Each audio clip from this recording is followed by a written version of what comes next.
So next week, it's going to be the last Wednesday of the month, and that means Light Lounge.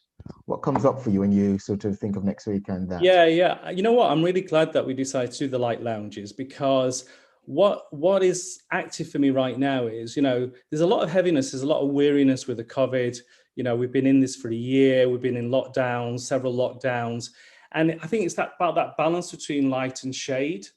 And with Light Lounge, we're very specifically looking at lighter things, the lighter side of life, rather than the shadow side.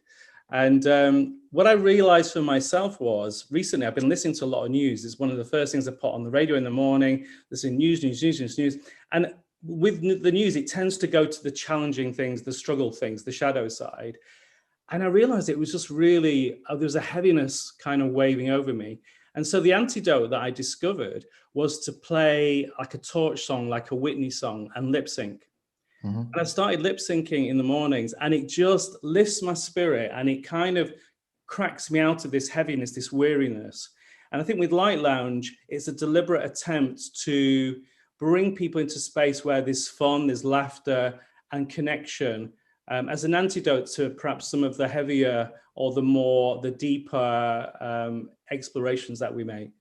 Interesting.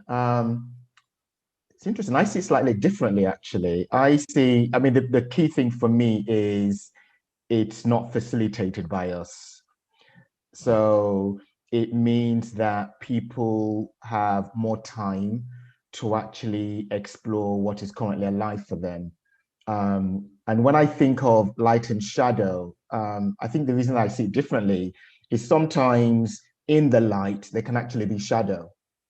So even a theme like play, as a maybe as a room, can bring up shadow for some people. So for myself, play growing up was not acceptable, was not something that was allowed. And so very often when I'm in that space of play, whilst I can go to the light, there is still that remnant that there. So that's why I kind of see it slightly different actually. But I do take your point in that there is this sense of freedom and liberation that also goes with it. So I probably see it that way. There are no facilitators.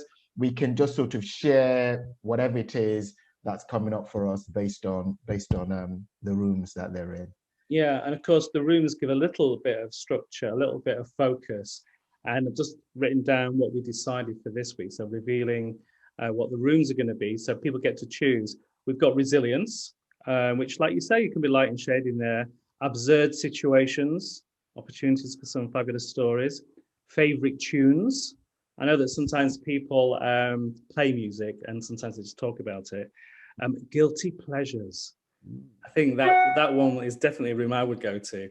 And then we have an anything goes. So for those people that have got something that they really want to share, or something's coming up, or they just want to hang out in a space that has no structure, we've got anything goes as well. Yeah, it's a great way to end the month actually, to really be in that space of connection. Yeah, So I'm really, really looking forward to next Light Lounge. yeah, me too.